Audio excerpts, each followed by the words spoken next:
Another, maybe the most frequent question I'm always asked ever since I started YouTube, and people seen this maybe in comments of other people's sets or guides or whatever, is how to run that specific Pokemon.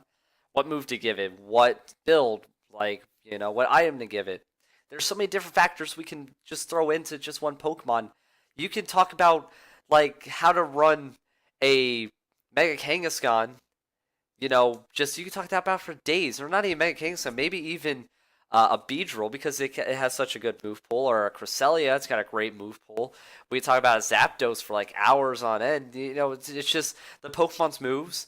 Maybe the item you give it, maybe if it has one ability, yeah, it makes things easier. But maybe the moves it has, you can go just completely different ways. But it all just comes down to your style and your, skill level. How much knowledge do you yourself have? Without even looking to other people on how much knowledge they have, it's all about how you want to play.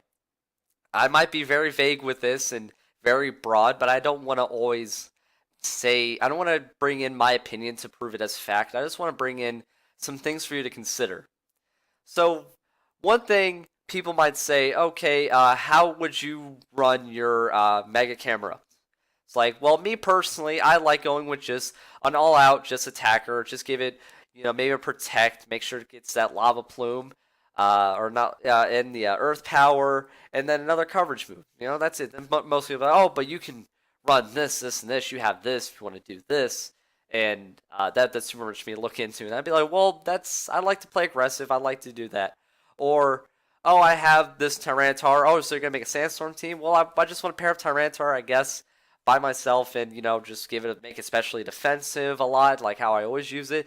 But oh, you can make it a Sandstorm team. You can throw it up against a Sandstreamer or a Sandforce guy or anybody else who might be could stop another Pokemon like that. So people always just you know flip their desk when they see, oh, you're running it the wrong way. You could do this, or a lot of debates will come in. You have to run this move over that item, but again, like I said, how it can be so construed on what is right and what's wrong. But really, all it comes down to is how much knowledge you have. How much knowledge you have on what Pokemon you're going to go up against, which might help you. Yeah, you could run that Tyranitar in, like, say, a VGC match and be like, okay, the only thing I'm scared of are fighting types. I have to watch out for that. But most people would be like, oh, no, you have to watch out for this. You have to at least have this move to check that Pokemon. You have to set up your EVs a certain way to live a certain move. It's insane. Like, when you run damage calc, you always have to be like, okay, if I give enough defense EVs in defense, I can live this one power punch from a Mega Kangaskhan.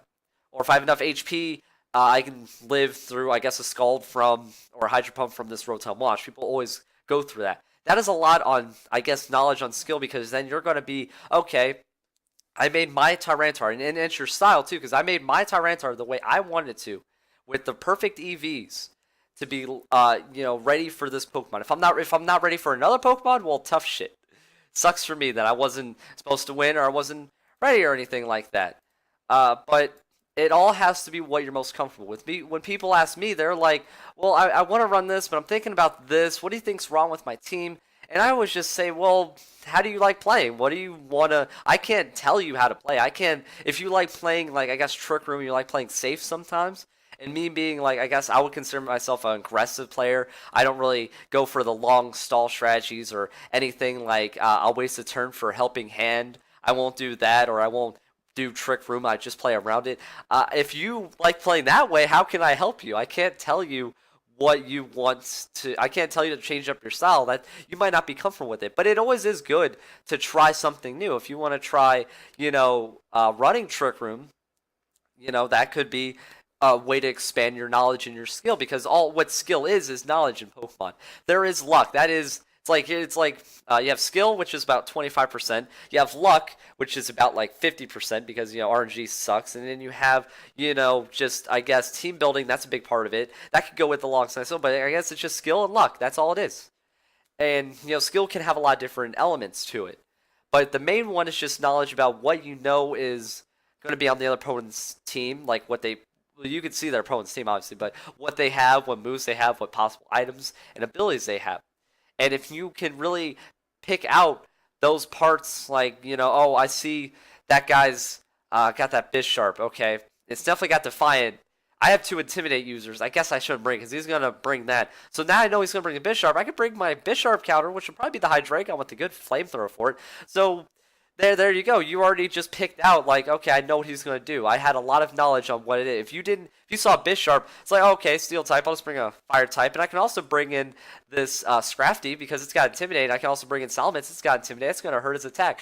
But if you just didn't have any knowledge of it having Defiant, well then you are in some tough luck there because that's gonna work out in his favor. But I know that's probably the easiest thing. But a lot of people might not know about some abilities Pokemon have.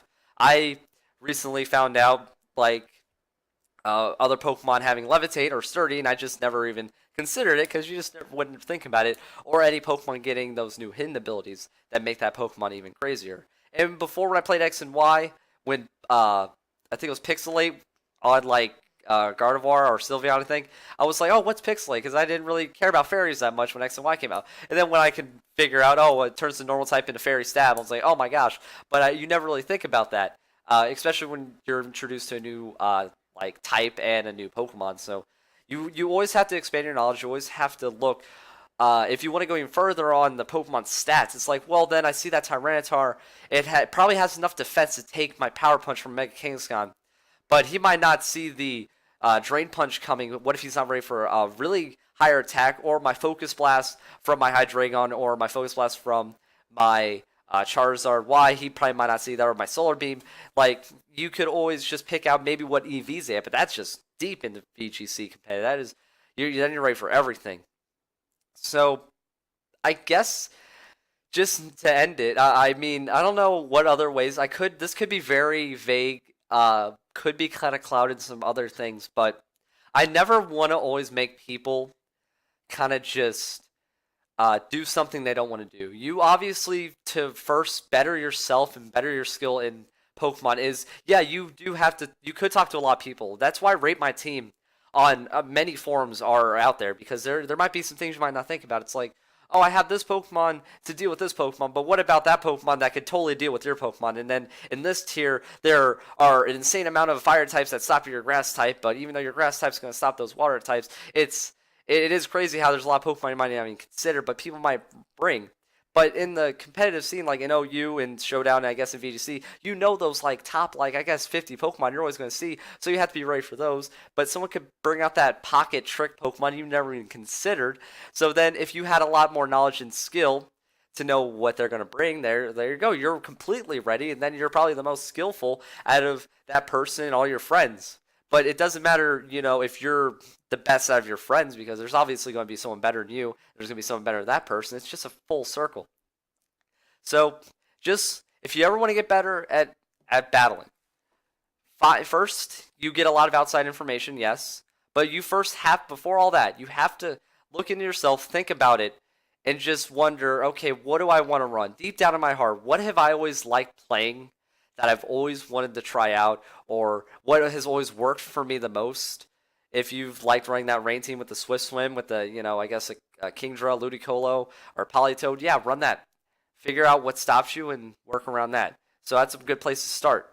The best place to start is just thinking to yourself, get as much knowledge and skill, or much knowledge to turn into your skill from the outside, where there's many places you can go to find out what to do. And then getting other people's opinions is the best possible way to do it.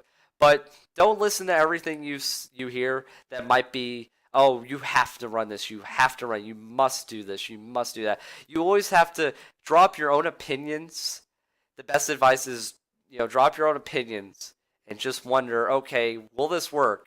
You always have to play test it, because then, okay, yeah, and if it works when you play test it, then keep trying it until you fail. You always have to fail to succeed.